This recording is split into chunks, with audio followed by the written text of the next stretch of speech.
Hello everyone, kumusta? And welcome back. Welcome back to us. Kasi nga, di ba, it's been a while since I uploaded. I actually wanted to upload every single day. However, we've been busy with a lot of things lately.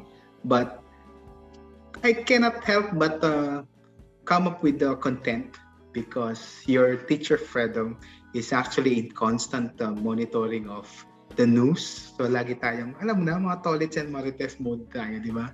So, eto na nga, pag-usapan na natin, no? One of my followers, bagong follower actually, mga kaibigan ng mga nieces and nephews, no? Is to talk about uh, somehow a bit of showbiz, Pero of course, this is not a showbiz vlog. It's more of the teaching you of the news vocabulary. So we'll talk about two words, no? Actually, two short phrases to talk about. You guess it right. Ito yung request nila, yung pero hindi tayo sasawsaw, okay? Pag-uusapan lang natin yung mga wordings and terminologies, yung Moira and Jason split up, no? And the terms that I will be talking about, hindi rin naman tungkol doon sa mga celebrities. In fact, the words that I'll be discussing in a few seconds are words or phrases that you've heard, no? Narinig nyo na sa very recent elections, especially after the apparent victory of the incoming president, and of course the surprise loss of the second front runner, di ba? So ano ba yung pinag-uusapan nila sa Twitter, sa Facebook, perhaps even sa TikTok, although wala nga akong TikTok so I don't know, is sabi nila, move on na kasi tapos na. So one group would say, move on na, talo na kayo di ba? But on the other hand, looking at the other tweets and Facebook posts, sometimes they say, move on na, nanalo na nga kayo So dapat we go back to our usual daily activities, no? Now, ko-connect ko lang sa medyo showbiz ng konti, no? The Moira Jason, actually marami pa, no? Marami pang mga split up na nangyayari sa showbiz. Pero do they need to move on talaga? Yun ba talaga ang dapat i-suggest or i-advise sa mga couples like Jason and Moira and other popular couples, and even with the electoral activities? Move on nga ba? What is moving on, by the way, no? In the first place, what is moving on, no? So, moving on is tama, no? So, moving on is, sabi dito, no? Let me just nag-codico. Alam mo na, teachers, we don't just talk about things. We do our homework. Okay. Sabi dito, no? Move on is most likely to mean, no, abandon. So, parang yung sour grapes na narinig natin, I'm not quite sure whether it's biblical or what, pero it's a fable, no? Yung nagsa-sour graping siya, trying to get the grape, tapos hindi niya nakuha. So sabi niya, probably this is just a sour grape. So inabandon niya. So did that animal, I'm not quite sure whether it's a fox, no?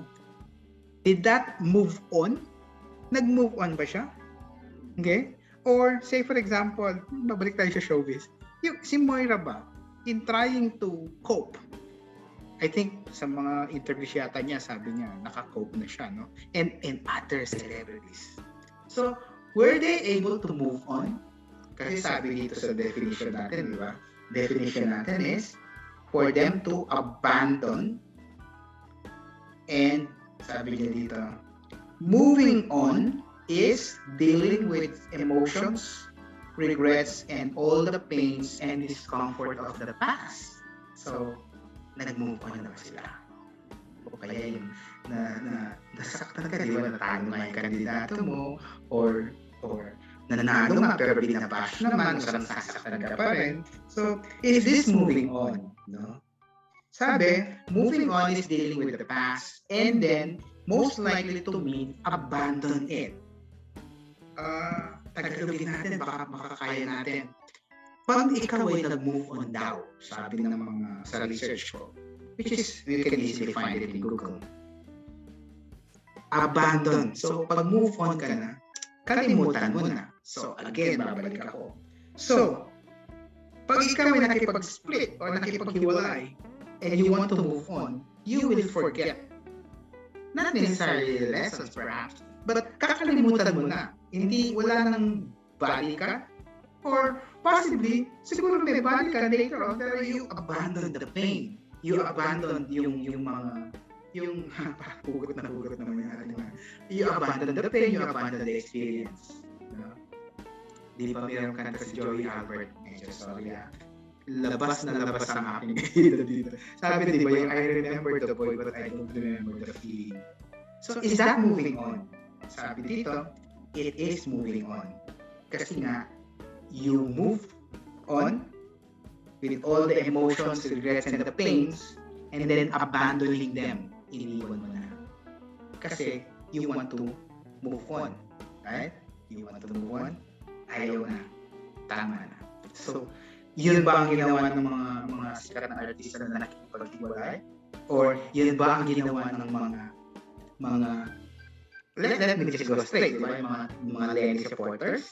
Kasi, okay, sabi naman ni Lenny, let's respect the decision of the majority. So, nakapag-move on na ba tayo? Or on the other hand, yung mga pro-BBM, of course, yung okay, so nanalo na. Okay, let's forget about yung mga bashing na nangyari, yung mga ganyan. Okay, so that's moving on. So I hope I was able to break it down. But there is another term na dapat siguro mas maganda natin pag-usapan. This one, I will not of course deny. I heard this in one of the interviews of a son of a celebrity in an OG Diaz interview. Sabi niya, there's a difference between moving on and moving forward. You know, personally, this is not the first time na encounter ko yung term na move forward. Kaya lang nung napanood ko yung OG Diaz interview, it reminded me, oo nga, no? Meron palang konsepto ng moving forward other than moving on. Kasi nga, moving on, kalimutan na. Diba? Kalimutan na, okay na. Forget the pain, the regrets and all. No? Pero, okay, sabi ko nga, this is not the first time that I encountered the moving forward concept. You know, when I was in the corporate world, back in the day, lagi kong ginagamit or lagi namin ginagamit actually yun. And I'm sure some of my friends who are former office mates here in that corporate office, we always use sa email namin, okay, I shall do this moving forward. Or starting today, moving forward, we shall do this. So what is moving forward again? Sabi dito. Okay. Sabi dito. Okay. If you're stuck or blocked on a problem, moving forward would mean make progress, reduce or partially solve the problem. Moving forward is making progress or making new memories. Okay. So, moving forward is hindi mo kakalimutan, but you should learn from it so that the next time you move forward, dala-dala mo yun. So that, say for example, sa relationship, diba? So there was pain and regret. So when you move forward, probably to a new relationship or a renewed relationship after some time, so the other party, dala-dala mo yun. You did not move on kasi hindi mo naman kinalimutan, pero you move forward. Kasi dinala mo, moving forward, I will remember that, para mas better.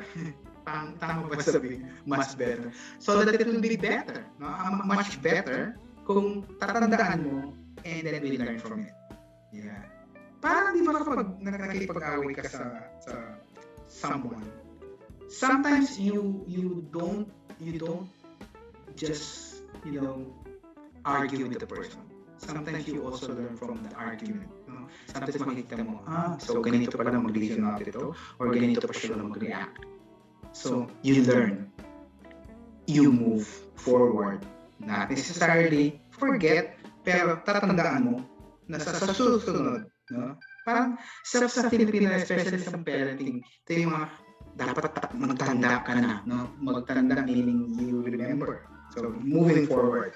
So it says here, ito yung two of the biggest comparison and contrast, no? Moving on, sabi dito, is para akong dating daan, meron akong basa. Moving on is dealing with the past. However, so dealing with the past, kasi yung mga nangyari before, di ba? So you forget about it, you abandon the past. However, no, moving forward, as the term suggests, moving forward is dealing with the future.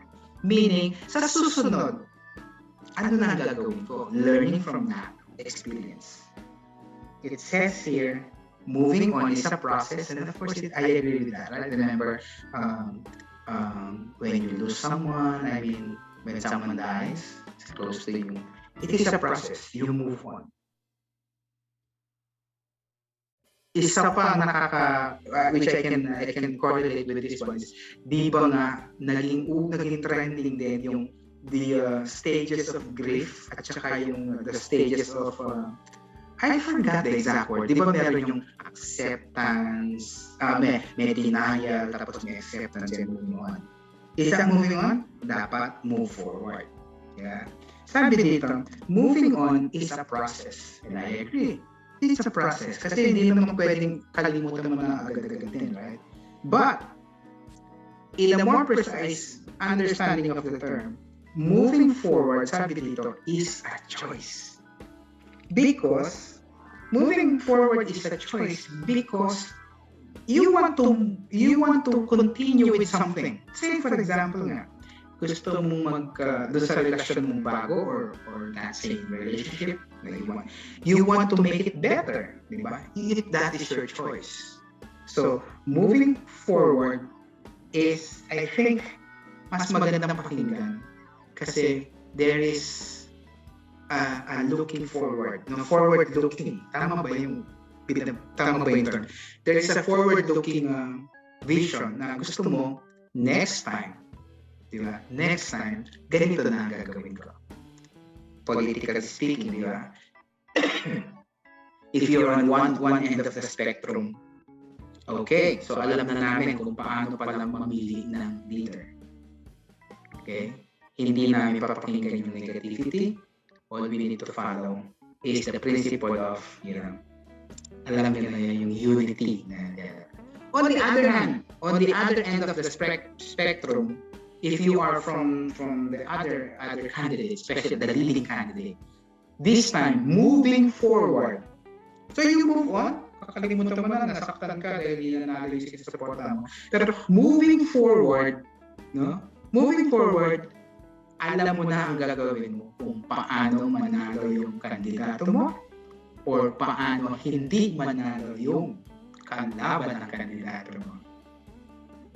Okay? I hope with this very short discussion, which is actually I intended it to be very short, no? I was able to break down yung mga naririnig natin sa news. Again, that is basically my new content now. Is I wanted to break down the terms that we hear, no? The terms that we hear in the news or sometimes in social media. So, should we move forward or should we move on? Sabi nga dito, moving forward is a choice. Right? Okay? So let's move forward. I hope I will see you on my next video because I will be discussing more of terms that we hear from the news. Okay? So I'll see you again. Thank you very much. Maraming salamat. Dakal pong salamat. Terima kasih. This is your teacher Fredo.